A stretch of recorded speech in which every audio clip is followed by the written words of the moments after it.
Só que o Senhor ministrou algumas outras coisas e eu quero ser fiel. Vou ser bem rápida, não quero cansar vocês. Gênesis 45:5 vai dizer assim: agora, pois, não vos entristeçais, nem vos ireis convosco mesmo, por tendes me vendido para cá, pois Deus me enviou adiante de vós para preservar a vida.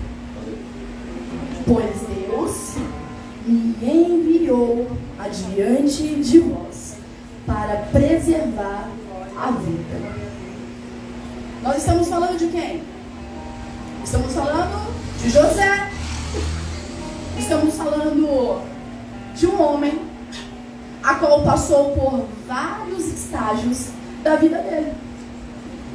Só que em tudo o Senhor sempre esteve com José.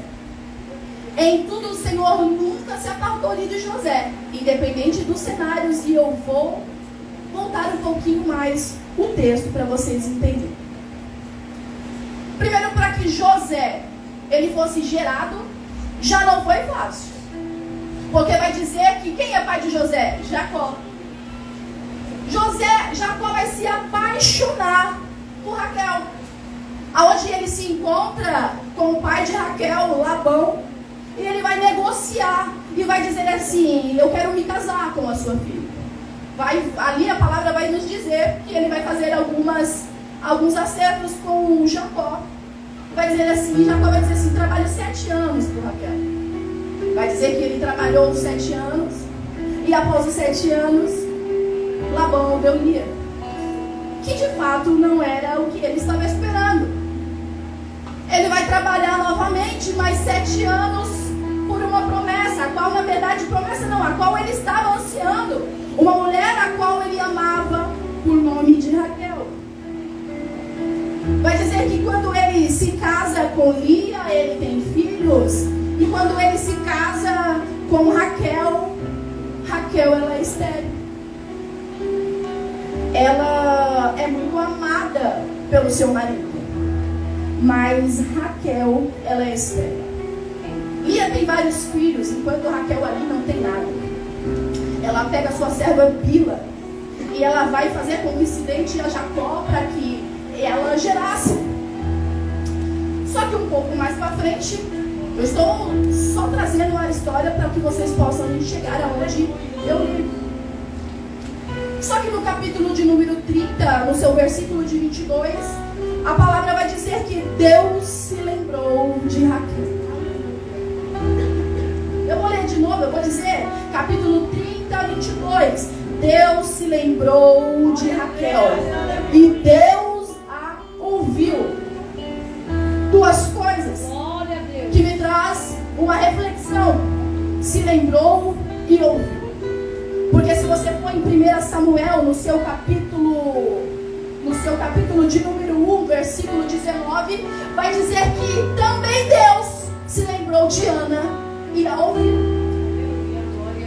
Porque tem diferença. Como, pastora Fernanda me explica? Primeiro, para Deus nos ouvir, precisa de uma entrega. E eu já quero abrir aqui um parênteses e te fazer uma pergunta retórica: o que você tem entregado para Deus te ouvir? Aleluia! Qual é a oração? Porque nós estamos em um congresso de círculo de oração. Qual é o tipo de oração? Qual é o tipo de adoração que eu e você tem entregado ao Senhor para que Ele se lembrasse e ouvisse a nossa petição? Porque quando Abraão ele é direcionado, o Senhor fala com ele, e aí eu abro para você e eu faço uma pergunta: quem é mãe aqui? Quem é pai? Imagina os filhos e o Senhor pedisse: missionária, eu quero um dos teus. E aí você vai sacrificar. Você consegue escolher algum para você matar? Você consegue? Mas Abraão, pela fé, ele pega o filho que ele ama, o filho que é da promessa que ele ama, e ele diz assim, e o Senhor diz assim: pega agora Isaac e entrega. e sacrifica. Abraão foi pedido algo muito forte. E como que a gente dá algo que a gente tanto ama? Mas quando nós entendemos o que é entregar a Deus, e quando eu vejo o cenário de Abraão entregando a Deus, eu vejo literalmente Abraão, ele olhando o cenário e falando assim: bom, eu vou preparar tudo. E vai dizer que antes dele subir, ele tinha preparado todo o cenário de madrugada. Ele preparou os 2 servos, o jumento, o cutelo e Isaac. Ele vai subir. De madrugada já estava acontecendo um mover. E você quer ver céu se movimentando, tendo uma ação, é quando você se movimenta aqui embaixo. Quando vai dizer que ele sobe, vai deixar os 2 servos e ele vai olhar para os servos e vai dizer: pastora, fique aqui, porque já nós voltamos. Como ele diz, já nós voltamos? Ele estava entregando o filho no altar para sacrificar.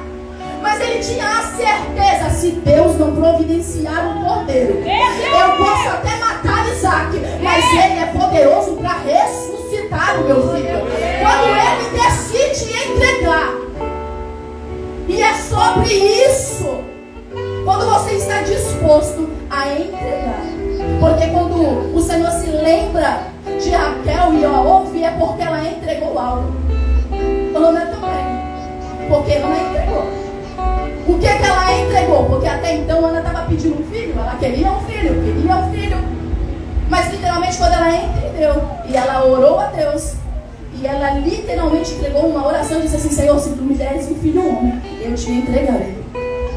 Como é difícil aquilo que nós tanto pedimos e abrimos mãos falando assim: mas é para o Senhor, eu entrego. Então nesta noite eu quero que você traga à memória o que é que você está entregando para o Senhor, para Ele te ouvir e lembrar de você.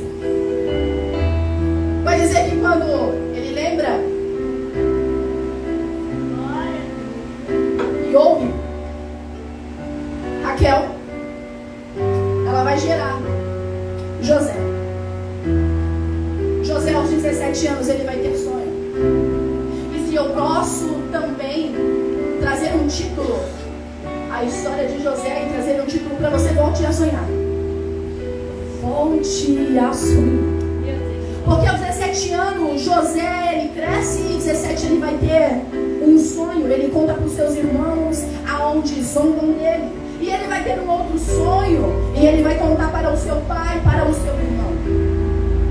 Você bem sabe que quando ele conta esse sonho, os irmãos zombam, que já de primeiro, já existe uma rivalidade. A vida de José não foi fácil, meu irmão. E a gente está querendo vida fácil. Não foi fácil. Porque vai dizer a palavra que os irmãos já tinham um preconceito, uma raiva de José. Por quê? Porque Jacó vai fazer uma túnica de várias cores e vai entregar para o teu filho. Mas se você for analisar a lei, você vai ver que José não era o primogênito, mas Jacó amou ele de uma tal forma que entregou uma túnica, fez e entregou a José. Aí já começava uma rivalidade dentro de casa. Peraí, por que José? Mas eu nasci primeiro, eu sou mais velho. E quantas vezes é assim que as pessoas não aceitam o chamado que Deus depositou sobre você? Tem pessoas que ficam, na verdade, zombam, até zombam, não duvidam. E não acreditam naquilo que Deus entregou nas suas mãos. E eu não sei o que Deus tem entregado nas tuas mãos. E eu não sei qual é o tipo de pessoa que tem que ser levantado. Mas deixa eu te contar uma coisa, se não te contaram. É necessário pessoas se levantar e você vai entender. Porque quando José, ele é confrontado com aquilo, os irmãos não aceitam. Vai dizer que os irmãos saem. E ele vai atrás. E você sabe que eles vão tramar a morte de José. Vão tramar a morte de José. Eu acho que estão indo porque o que eu disse que o Senhor sempre foi com quem? Com José. Até na trama da morte o Senhor sempre foi com José. Eu vou te explicar. Porque vai dizer que José, ele é colocado dentro, ele é jogado dentro de um poço. Vão tramar de várias coisas, de várias formas. E aí vai passar. E eles vão avistando. Eu estou passando mais rápido para vocês entenderem. Os ismaelitas. Rapaz, deixa eu te contar uma coisa. Quando te jogam num buraco, qual é a probabilidade de você se machucar? Gigantesca. É grande. Aí eu vou dizer uma coisa para você. Jogam ele dentro. Vai passar os ismaelitas, vindo de uma terra chamada Gileade. Vindo de uma terra chamada Gileade. Você sabe o que essa terra produzia? Eles estavam trazendo o quê? Perfumes, especiarias. Eles estavam trazendo perfumes, especiarias, óleo, bálsamo. Deus Santo. O Senhor, ele, como sempre teve com José, até isso ele está preparando. Peraí, José, vão te jogar dentro de um poço, mas eu já estou preparando um povo que está vindo aí para te resgatar. E não é de qualquer jeito. Eles estão vindo de uma terra de Gileade com bálsamo. O que ele fazia? Curar as feridas, José. Eu estou preparando um povo que vai te pegar machucado. Eu estou preparando um povo que vai vir machucado. E o Senhor prepara um povo certinho para poder socorrer. Vai dizer que ele é vendido. Ele vai cair nas mãos de Potifar. Quem é Potifar? Potifar é um dos oficiais lá, um dos grandão. Ele vai ser vendido para Potifar. Deixa eu virar aqui. E ele vai entrar na casa de Potifar. E quando José entra, porque literalmente quando o Senhor é conosco em tudo vai bem. Pode parecer que não, mas as coisas que José fazia, ele, independente do cenário que ele estava, porque de fato, você já tem uma rixa com seus irmãos. Agora me fala, tudo que José se submete a fazer, ele faz como? Com perfeição. Tudo que José se submete a fazer, ele não está olhando para a dificuldade que ele passou. Ele não está olhando para quem deu as costas para ele ou para quem machucou o cenário atual dele. Mas quando José se submete a fazer algo, ele faz com excelência. Porque você vai ver que quando José entra na casa de Potifar, ele vai fazer tão com excelência que a casa de Potifar vai ser abençoada. E ali ele vai se destacar, ele vai ter dentro daquela casa alguns cargos, uma confiança. Mas o inimigo, ele é tão sujo que ele não está satisfeito com algumas coisas, porque ele nunca está, na verdade. Ele sempre vai armar alguma cilada no meio do caminho. Mais um. Porque ele já foi vendido pelos irmãos. E quantas vezes é assim? Eu e você, sai de uma e entra em outra. Oh, meu Deus. Sai de uma e fala, glória a Deus, mas entre outra. E aí eu quero te fazer uma pergunta, como tem sido o seu posicionamento perante a isso? Porque José, ele nos ensina, eu posso estar em qualquer ambiente, eu posso estar em qualquer situação, mas eu sei que o meu Redentor, ele vive. Ele vai ganhar a confiança. E vai dizer no texto, depois você pega e vai ler lá, que a mulher de Potifar, ela se levanta, ela vai tentar dar em cima de José, vai tentar corromper José. E aí que eu quero dizer, podem até tentar corromper José, mas José sabe aonde ele está alicerçado. Pode tentar até corromper José, mas ele sabe aonde ele está firmado. E quando José está firmado em uma rocha, ele sabe, podem tentar me parar, mas eu sei quem é que me enviou aqui. Mas eu vou lhe dizer uma coisa, eu sou carne, sou ser humano. Se é eu nesse cenário, meu amigo, eu não sei não, mas apesar que eu já passei por tanta coisa, mas se é eu nesse cenário, eu falo não. Eu acho que Deus me esqueceu. E entram pessoas aqui dentro desse cenário, dizendo, Deus me esqueceu. Deus não me ouve mais, eu não vejo a mão de Deus. Deus não fala mais comigo. E eu imagino José neste cenário. Vai se levantar, mulher de Potifar. Daí em cima ele recua, ela não aceita, e ela vai dizer para o esposo que José tentou assediá-la. José vai parar numa prisão.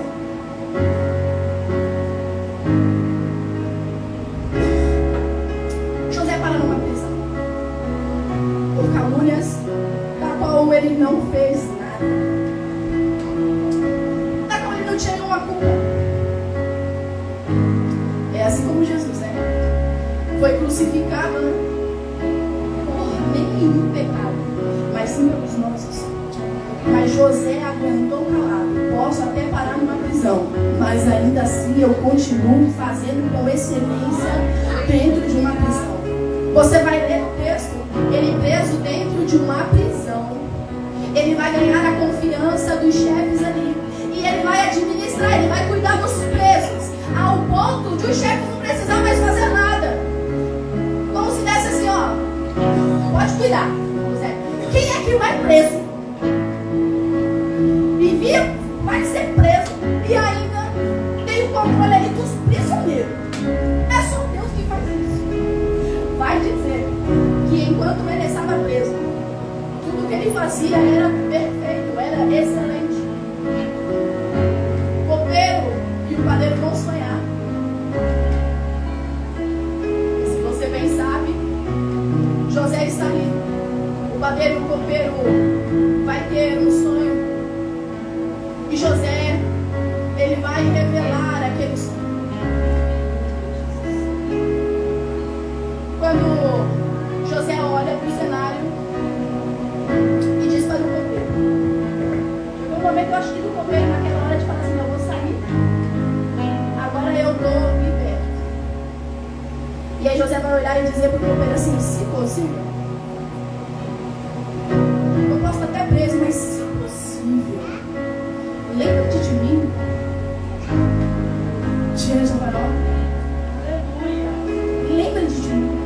Só que o texto vai dizer que passou 2 anos. Passou 2 anos José preso. E após 2 anos, o copeiro vai fazer lembrança de José. Por quê? Porque Faraó tem um sonho. E ninguém consegue desvendar o sonho dele.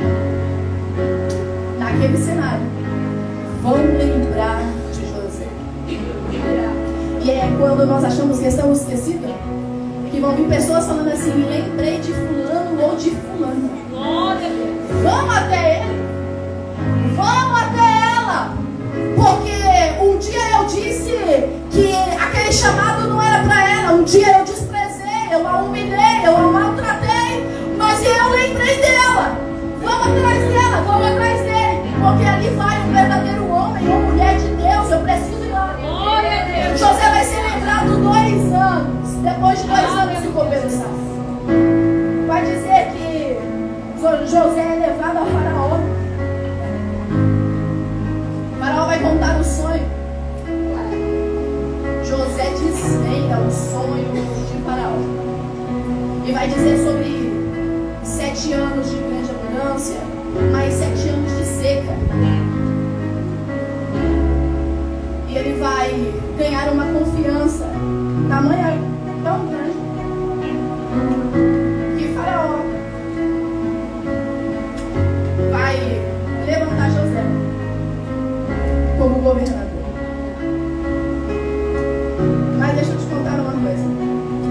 Antes de José ser levantado como governador, ele precisou ser vendido,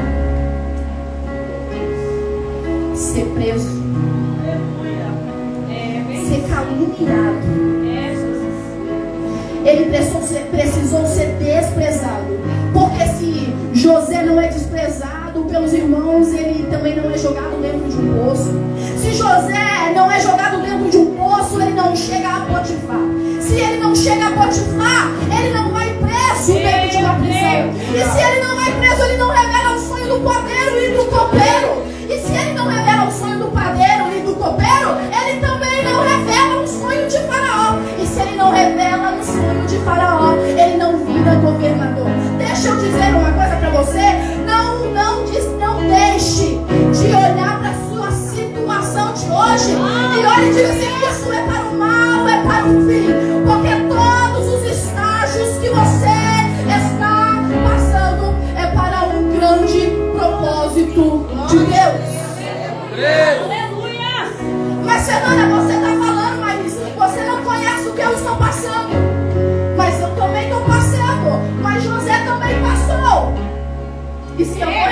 destaque de todo mundo na Bíblia, nós vamos ficar aqui. Não desvalorize o cenário de escassez, de vale, o cenário de desprezo. Não desvalorize o cenário, porque este cenário, se você souber lidar com ele, é este mesmo cenário que vai fazer você chegar em um patamar de José. Agora vamos lá. José vira governador. Prometo ser breve. Qual foi o sonho de Faraó? 7 anos de fartura e 7 anos de escassez. Meu amigo, quando José está dizendo, está relatando aonde eu li para você, o Senhor preparou todo o cenário, já privando José desse cenário aqui. Vai dizer que quando chega nesses 7 anos de escassez, vai dizer que os irmãos amados de José, os irmãos vão à terra, porque só lá tem comida, porque José é tão inteligente que guardou, que se preparou para esses 7 anos de escassez. Então vai dizer que os irmãos voltam. E deixa eu dizer uma coisa. Quando José está já na liderança do governo, o último sonho que José tinha dito era que ele via uma imagem com que os pais, os irmãos se curvavam diante dele. O tempo passou, irmão. Eu vou lhe dizer que passou muito tempo, ao ponto dos irmãos não conhecer José. Mas quem bate não lembra. Mas quem apanha lembra. Mas deixa eu te contar uma coisa. José vai se lembrar dos irmãos. Os irmãos não se lembram de José. Vai ter uma certa parte que ele vai gritar, ele vai chorar. E vai pedir para que todos saiam, ao ponto de todo mundo ouvir o choro de José. E eu imagino aquele cenário de José, ele olhando os irmãos deles e dizendo: agora é minha hora de me vingar dele. Foi isso que José disse? Agora é minha hora de matar eles na unha. José disse isso? Não. José entendeu, no tempo que ele passou de prisão, de todo o cenário, nesse tempo de prisão, eu imagino José sendo preparado para assumir esse cargo de governador. José entendeu que não era dar na mesma moeda, dar no mesmo moeda, do mesmo lado. Não, eu trato assim, eu vou tratar. Deixa eu te dar uma notícia. Não é na mesma moeda que se dá. Não é da mesma forma que se dá. Porque deixa eu te fazer uma pergunta: o que Jesus faria nessa situação? José vai chorar. Os irmãos não vão reconhecer ele, mas ele reconhece. Só que José, missionário, está disposto a perdoar os irmãos. Não tem como assumir algum lugar grande se não houver perdão. Não tem como assumir alguns cargos, algum lugar, se não tiver perdão. E eu preciso dizer uma coisa para você, e é uma pergunta retórica. Eu não sei quem te feriu, quem te caluniou, quem te deixou para baixo, quem levantou um falso testemunho de você. Mas perdoe. Porque quando eu estou ministrando aqui, perto daquele relógio, eu vejo uma palavra escrita assim: perdão. Tem cenários da vida que estão travados porque tem pessoas que não perdoaram. Meu Deus. E o Senhor me impulsiona a dizer que se você não conseguir liberar perdão, você não está apto para assumir algumas posições e receber algumas coisas. Comece a perdoar. Porque vai dizer que quando o pastor José entendeu este cenário, que o Senhor permitiu ele passar, Quando ele chegou até os irmãos, eu imagino ele olhando para os irmãos e se revelando a sua identidade. Eu imagino a cara de espanto dos irmãos. Aí imagina ele revelando a sua identidade e dizendo assim: vamos lá, olha, eu sou José. Eu sou aquele que você vendeu. Eu sou aquele que foi jogado no poço e que vocês aí deram por morto. Eu imagino os irmãos tudo confrontado com aquela situação e olhando para José e falando: imagina eles pensando na cabeça, pronto, agora nós vamos morrer. Mas ao contrário, José vai preparar o melhor para que eles levem até o pai. José vai preparar, e eles levaram dinheiro, mas vai dizer a palavra que quando eles chegaram até o pai, até o outro lugar, eles estavam com todos os dinheiros, com tudo que eles tinham levado para comprar mantimento. Eles estavam com mantimento, porque não era a mesma moeda. E o José entendeu. E eu caminho para o final. Então, porque ele entendeu? Que é por isso que ele vai dizer assim: não entristeça. Não fique triste, meus irmãos. Nem fique irado com vocês mesmos, por teres me vendido para cá, pois Deus me enviou adiante de vós para preservar a vida.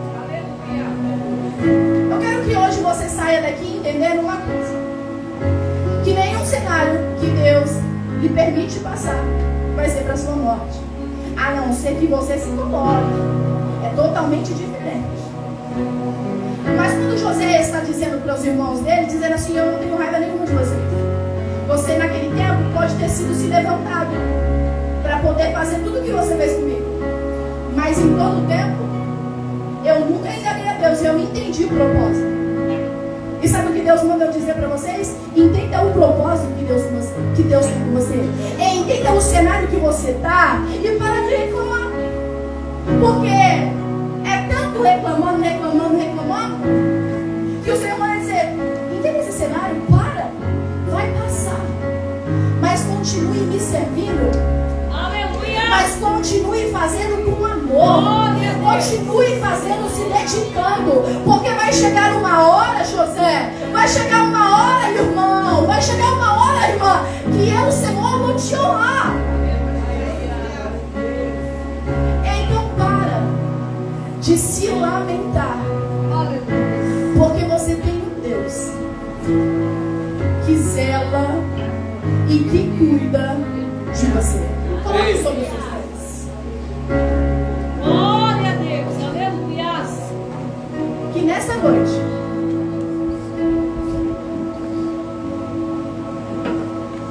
se levante José, entendendo esse cenário. Que nessa noite o José seja eu e você. Talvez a nossa situação não está favorável. Talvez você também não esteja bem. E tudo bem por isso. Não estar bem, tudo bem. Porque nem todo dia nós estaremos bem. Nem todo dia nós queremos nos levantar e com um sorriso no rosto. Não, nem todo dia nós vamos estar bem. E tudo bem por isso. Mas eu quero te convidar que todo dia você se levante, por mais que o dia não esteja saindo, não esteja no cenário que você queria, está do jeito que você precisa. Eu costumo dizer para o meu esposo: talvez eu esteja vivendo, talvez eu esteja num cenário do jeito que eu não queria, mas eu sei que está do jeito que Deus quer. E se Ele está te permitindo passar por todos esses cenários, meu irmão, é porque uma hora vai chegar o cântico de Ana em sua boca. Vai chegar uma hora que o próprio Senhor vai se lembrar e vai ouvir a tua petição. Eu não vim entregar aqui chave de carro e nem chave de casa. Eu não vim entregar aqui uma conta bancária. Mas o que eu vim entregar a vocês é a paz que excede todo o entendimento. É a paz paz de Deus que repousa na sua casa, aonde o teto parece que vai desabar, mas você se levanta e diz: mas a paz que excede todo entendimento continua caminhando comigo. E deixa eu dizer uma coisa: quando nós nos submetemos a ser obediente a Deus, Deus tem prazer em derramar sobre a minha